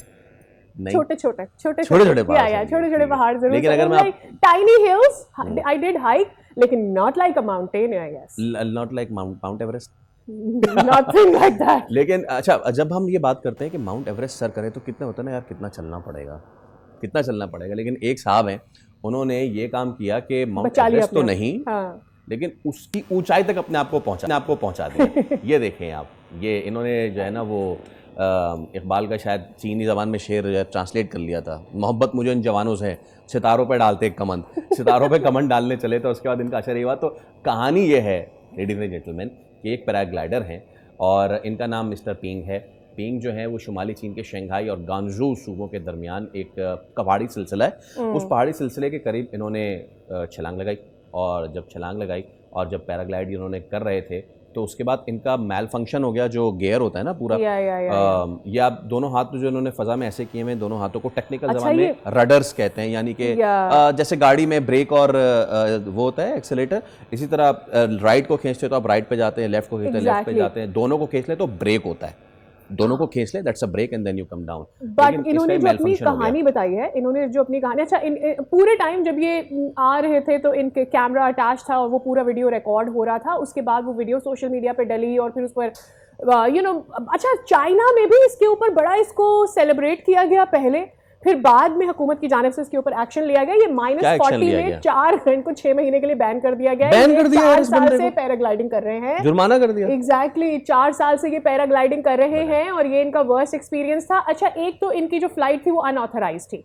पहले तो सारे चैनल्स ने चलाया कि भाई कितना डिफरेंट ये था और कितना ब्रेव था, लेकिन बाद में जब इन 4 घंटे बगैर ऑक्सीजन के वहाँ फंसे रहे -40 में और ये सारी चीज़ें पता चली और उस अनऑथराइज जो ये फ्लाइट से आए थे, तो फिर गवर्नमेंट ने ये एक्शन लिया कि ये आप कैसे कर रहे हो, फिर ये वीडियो सोशल मीडिया पे डालते हैं, फिर उसको चैनल्स उठा लेते हैं, उस वीडियो को चलाते हैं, तो ये रॉन्ग मैसेज सेंड करता है। तो प्लीज़ ऐसी चीज़ें ना ट्राई किया करें। इनका एक्सपीरियंस था तो प्रॉब्ली सर्वाइव कर गए, कोई और होता तो बड़ा मुश्किल हो जाता बगैर ऑक्सीजन -40। एब्सोल्युटली। अच्छा, आपको ये भी याद होगा कि हमने मदऊ किया था एक ऐसे शख्स को और उनके 2 बच्चों को, शाहिद अली और उनके 2 बच्चों को, जब पाक भारत ये मामला शुरू हुआ था और भारत ने मरीज़ों को बेदर्दी से कहा था कि जी आप वापस चले जाएं, जिसमें बच्चे सबसे ज़्यादा सफ़र किया था उन्होंने। हुआ ये कि फिर army chief field marshal Asim Munir और हुकूमत से बच्चों के दिल के इलाज के लिए उन्होंने मदद की अपील की थी, और फिर हुआ ये कि arm forces institute of cardiology में इनका इलाज किया गया फील्ड मार्शल आसिम मुनीर के हुक्म पर। 9 साला बच्चा जो था अब्दुल्ला, उनकी ओपन हार्ट सर्जरी हुई और उनकी जो 7 साला बहन थी मिनसा, उनकी एंजियोप्लास्टी कर दी गई। बिल्कुल, और अब दोनों बच्चे जो हैं वो सेहतयाब हो गए हैं और वो प्रोसेस में है रिकवरी के, और इनके जो वालिदैन हैं, जो मुश्किलें उन्होंने भारत से यहाँ वापस आने पर झेली और फिर उनको कुछ भी समझ में नहीं आ रहा था, फाइनली उनका इलाज करवाया गया। मेरे ख्याल में I think we should talk to Shahid Ali साहब। शाहिद अली साहब, अस्सलाम वालेकुम, और हमारी तरफ से शाहिद भाई आपको बहुत बहुत मुबारक। जब आप आए थे हमारे शो में, आपकी आवाज़ में जो गम था, आपकी आवाज़ सुन रही समझ पा रहा था उसको, हमने उस वक्त दिल में दुआ की थी, बहुत सारे लोगों ने दुआ की थी और देखिए दुआ कबूल हुई। आपको बहुत मुबारक। बच्चे दोनों कैसे हैं आप शाहिद साहब? जी अल्हम्दुलिल्लाह, अल्लाह का शुक्र है। बच्चा अब्दुल्ला की सर्जरी हो गई है और सर्जरी तो हो गई है, अभी थोड़ा इन्फेक्शन वो जाहिर सी बात है ओपन हार्ट सर्जरी है, तो 6 से 8 महीने डॉक्टर ने चाहिए, थोड़ा बहुत इन्फेक्शन आपको अपनी लेवल में आने में थोड़ा टाइम लगेगा, लेकिन अल्हम्दुलिल्लाह सर्जरी की तो कॉम्प्लिकेटेड सर्जरी थी, वो काफ़ी हद तक कामयाब हो गई है। ठीक है, और मिनसा की तबीयत कैसी है उसके बारे में भी हमें ज़रा सा बताइएगा, और फिर ये जो पूरा आप लोगों का सारा ऑपरेशन हुआ उससे पहले और उसके बाद की ट्रीटमेंट के हवाले से जो अभी तक इक़दामात उठाए गए हैं, उससे आप कितने मुतमईन हैं? जी, मैं सबसे पहले तो इसमें यही फील्ड मार्शल आसिम मुनीर साहब का बहुत शुक्रिया अदा करना चाहता हूँ। उसके बाद डॉक्टर्स की टीम का, कर्नल इंतसार और कर्नल गाउद, ब्रिगेडियर खुर्रम साहब का भी जिन्होंने एक कॉम्प्लिकेटेड सर्जरी के लिए इतनी मेहनत करके और फॉरेन डॉक्टर को इन्वॉल्व करके उन्होंने सर्जरी परफॉर्म की।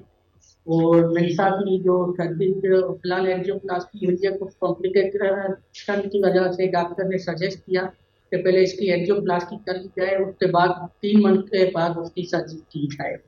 अच्छा अच्छा, राइट। सो अभी मुझे बताएंगे ज़रा रिकवरी के बारे में भी बताइएगा, एंड एवरीथिंग जो प्रोसेस इस वक्त चल रहा है उस पर भी, और फाइनेंसेस के हवाले से भी ज़रा हम एक्सप्लेन करें। आप परेशान थे, आपको ये जब आप हमारे पास शो में आए थे तो आपने हमें बड़ी डिटेल में ये समझाया था कि एक तो पाकिस्तान में ये इलाज महंगा बहुत है, दूसरे मुल्कों में भी महंगा बहुत है, इसलिए आप भारत गए थे, लेकिन उनका रवैया जिस तरह का था वो इतना अफसोसनाक था और फिर आपको मज़ीद मुश्किल में डाल दिया, अब आपको वापस आना पड़ा। तो ज़रा बताइएगा आपका फाइनेंशियल जर्नी कैसा रहा बच्चों के इलाज के लिए, और जब से आर्म फोर्सेस ने इसकी जिम्मेदारी ली। जी, फाइनेंशियली को जाहिर सी बात है, मैं इधर से जितनी मेहनत करते कुछ लोग मुझे स्पॉन्सर कर रहे थे, उनका शुक्रिया किया, लेकिन जब वापसी आया तो फिर एक बहुत बड़ा मेरे लिए सदमा था। उसके बाद जब आर्मी चीफ ने ये नोटिस दिया तो अल्हम्दुलिल्लाह उन्होंने मेरी सर्जरी का, मेरे बच्चों की जो है सर्जरी का जिम्मा उठाया है। तो काफ़ी हद तक उन्होंने वो कर लिया। अभी ये जो सर्जरी है, ये मेरे बच्चों की ट्रीटमेंट है, ये थोड़ा लॉन्ग टर्म प्रोसेस है, ये 2 से 5 साल का प्रोसेस है, क्योंकि अभी अब्दुल्ला की फर्स्ट फेज पूरा हुआ है। तो ये एक्सपेक्टेड है कि अगर ये 2 साल में सक्सेसफुल हो गई तो फिर इसकी कोकल करेक्टिव सर्जरी होगी, वो 2 साल बाद होगी। तो मैंने आर्मी चीफ से यही उम्मीद करता हूँ कि वो सारी की सारी जिम्मेदारी आर्मी चीफ साहब, हमारे फील्ड मार्शल साहब ही निभाएंगे इंशाल्लाह। उसके अलावा मैंने जो है सिंध गवर्नमेंट को और प्रेसिडेंट जरदारी को भी लेटर लिखा है, कुछ से इशूज थे फाइनेंशियली के हवाले से, वो लेटर भी मैंने आपकी टीम को शेयर करनी है। उस पर भी उनका अभी तक कोई रिस्पॉन्स नहीं आया, क्योंकि कॉन्स्टिट्यूशनल राइट मेरा सिंध गवर्नमेंट पर है। सिंध गवर्नमेंट ने अभी तक मुझसे कोई रब्ता नहीं किया। उनको मैंने कहा है कि मेरी, क्योंकि मैं डिप्रेस रहा हूँ कुछ 9 सालों से, मेरा किडनी का इशू है, मेरी फैमिलीज के दूसरे पे पूरी फैमिलीज में मेडिकल इश्यूज है। तो मैंने उनको ये कहा है बच्चों की जिम्मेदारी आर्मी ने ली है और हमारी जिम्मेदारी सिंध गवर्नमेंट है। उसके अलावा जो है दूसरा ये कि कभी मुझे इमरजेंसी जरूरत पड़ सकती है NICVT में, उसके लिए भी वो नोटिफिकेशन इशू कर दें कि भाई मैं NICVT आपकी ये आवाज़ भी इंशाल्लाह ताला हम अपने प्लेटफॉर्म से कोशिश करते हैं पहुंचाने की। आपने लेटर भी लिखा है, हम भी कोशिश करते हैं। बहुत शुक्रिया, और दोनों बच्चों को हमारी तरफ से बहुत प्यार दी। तो आप दुआ करें, दुआ में बड़ा असर है। कोशिश हम करेंगे कि इनकी आवाज़ भी बने, इनकी दवा भी करें, और मज़ीद जो मुख्तदर हल्के हैं, अब जो बाकी मामला इनके रह गए उसको भी सॉल्व। और जो आगे का प्रोसीजर है, ख़ासतौर पे मिनसा का, अब्दुल्ला का इन्फेक्शन और मिनसा का एक और surgery, like he saying, I hope कि वो जल्दी से अच्छे से तरीके से बच्चे रिकवर करें और फिर उनकी ग्रोथ हो सके, बिकॉज उनको न्यूट्रिएंट्स का मसला हो रहा था, अंडर ग्रोन थे वो बच्चे। एनीवेज, शाहिद अली साहब आपका बहुत शुक्रिया है। We are taking a break, see you after this.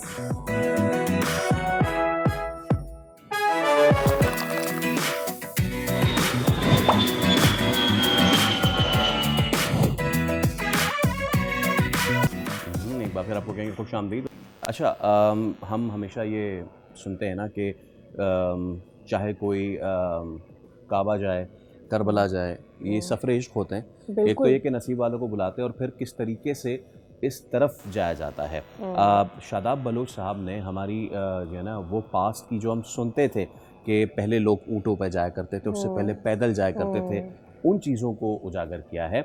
और शादाब बलोच क्या करने जा रहे हैं? शादाब बलोच अब जा रहे हैं माशाल्लाह से करबला, और करबला वो जाएंगे पैदल, और वो भी बेयरफुट। और ऑलरेडी इनकी जो रिकॉर्ड्स की कार्ड है उसके अंदर इन्होंने लंबे सफ़र तय कर लिए हुए हैं। मतलब that is like 333 kilometre, 555 kilometre, मतलब स्टार्टिंग फ्रॉम 200 नाउ जो है ये 600 के करीब जा चुके हैं। और मैं कहती हूँ कि इस तरह की जो होली डेस्टिनेशंस होती है वहाँ तक पहुँचना, तो एक तो जिस तरह से फैसल कह रहे हैं कि वो आपका इश्क होता है, वो आपका एहतराम होता है, खुदा के साथ आपकी मोहब्बत होती है, और इसकी एक अलग ही मेरे ख्याल में मोटिवेशन होती है। 3500 किलोमीटर है सादिया। हाँ। अच्छा, और उसमें यह है कि ये सफ़र टुवर्ड्स इराक, यस, वो नंगे पैर करने का नए आलमी रिकॉर्ड बनाने की कोशिश करेंगे। तो आज आप हमारे साथ मौजूद हैं जनाब वो शख्स के जो ये इश्क का सफ़र करने जा रहे हैं, शादाब बलोच साहब। शादाब साहब अस्सलाम वालेकुम।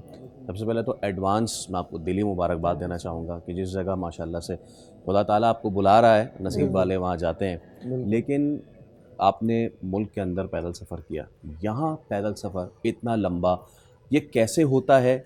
हमें जब हम जहाज़ से जाते हैं तो वीज़ा लगता है, क्या पैदल वालों को भी वीज़ा लगता है? ज़रा इस हवाले से सारा बताइए। जी बिल्कुल, ये असल में ये एक गिनीज वर्ल्ड रिकॉर्ड है, तो इसके कुछ रूल रेगुलेशन बहुत स्ट्रिक्ट है, जिसके अंदर मतलब डॉक्यूमेंटेशन जो भी एविडेंस हमने वहाँ पे सबमिट कराना है उसके अंदर हर चीज़ उसके अंदर होगी डॉक्यूमेंट। तो हमने सबसे पहले ईरान का वीज़ा लेना है, और ये है बाय रोड, मतलब उसकी कैटेगरी में ये होगा कि हम वॉक करके जा रहे हैं, तो ईरान का वीज़ा होगा, फिर उसके बाद इराक का वीज़ा होगा। इस तरीके से जो डॉक्यूमेंटेशन होगा वो कम्प्लीटली पासपोर्ट के साथ ही हम यहाँ पे एंट्री देंगे, और ये गिनीज वर्ल्ड रिकॉर्ड है। जब आप ये कर रहे होते हैं अप्लाई, तो आप उसमें ये चीज़ मेंशन करते हैं कि मैं ये करने जा रहा हूँ या अटेम्प्ट करने जा रहा हूँ, उसमें ये चीज़ मेंशन होती है? हाँ, गिनीज की बहुत सी कैटेगरी है, किसी में वॉक में क्या है। ये जो था 2024 में इटली के जो एथलीट है पाउल दुराकेविच, ठीक है, उन्होंने ये रैकेट किया था 3409 किलोमीटर विद इन 180 डेज में 6 मंथ के अंदर उन्होंने ये कंप्लीट किया था। वो कहाँ से कहाँ तक गए थे? तो ये अपनी मतलब पोलैंड, स्पेन, अच्छा, यूरोप उसी में उनकी कंट्री के उधर ही था ये। तो इसको मैंने अप्लाई किया था, मुझे बहुत शौक है वॉक करने का और इस तरीके के रैकेट का। तो जब मैंने देखा, पहले तो मैं समझा नहीं बेयरफुट क्या है, जो हकीकत है, तो मैंने इसको अप्लाई कर लिया। बाद में मुझे पता चला बेयरफुट मीन्स नंगे पैर जी। तो मैंने कहा बस अब ले लिया पंगा, अब अप्लाई कर दिया है। और उसकी फीस थी $800। तो वो भी मैंने अपने स्पॉन्सर से कह के, दुबई में है स्पॉन्सर, तो उनसे मैंने कह के वो फीस भी हमने पे की और उसका आंसर भी हमें 1 वीक के अंदर मिल गया। तो फिर मैंने कहा चलो ये भी एक नया तजुर्बा होगा लाइफ का। आपने अंदाजा तो लगा कि ये इतने लंबे सफर के आपके चैलेंजेस क्या होंगे जी। जरा उस बारे में हमें बताइएगा, मौसम कैसा होगा जब आप जाएंगे, और फिर आपके स्टॉप्स क्या होंगे, किस तरह से आप ये जो पहले मैंने 555 किलोमीटर किया था, तो वो जून के महीने में किया था। तो डेली मुझे 60 किलोमीटर की वॉक करनी होती जून के महीने, मुल्तान टू इस्लामाबाद डी चौक। तो ये था, और ये मैंने 12 डेज में कंप्लीट कर दिया था। 555 किलोमीटर वर्ल्ड रिकॉर्ड था। क्या बात। अब ये है कि ये बेयरफुट वॉक है, तो मैं इसको ज़्यादा अपने आप को मतलब जोर नहीं देना है। और जब मैंने इस चीज़ को देखा तो उन्होंने 180 डेज में किया, और गिनीज से मैंने कहा है कि मैं इसको 99 डेज में कंप्लीट करूँगा, मीन्स आधो। तो ये भी एक मेरा शौक था कि मैं ज़्यादा से कम वक्त में इसको करके और ज़्यादा करूँगा। तो वो 3400 किलोमीटर, ये 3500।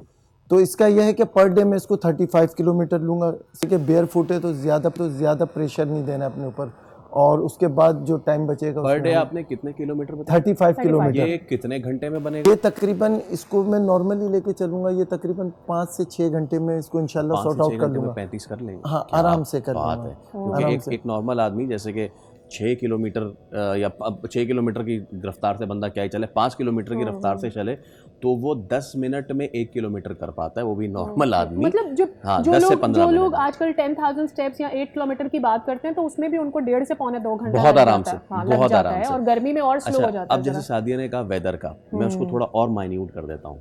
ये जो अब खित्ता है पूरा जून जुलाई में, ये शदीद गर्म रहेगा।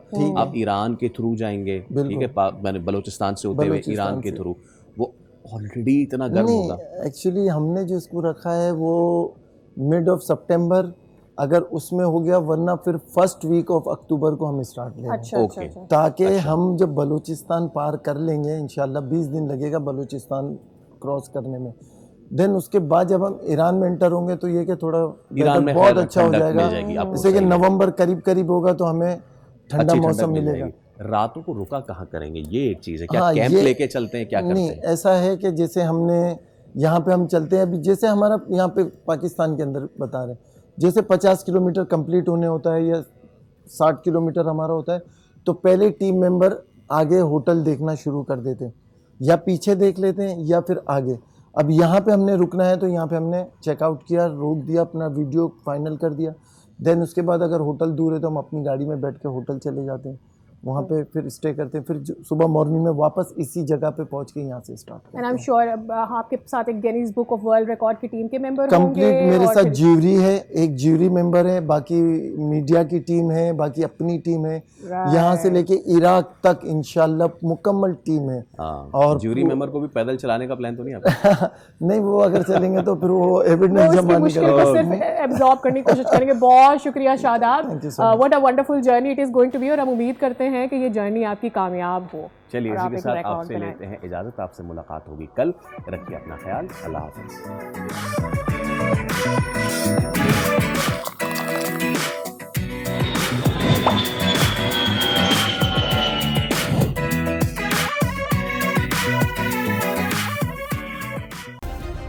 सब्सक्राइब करें और बेल दबाएं ताकि कोई खबर रह न जाए।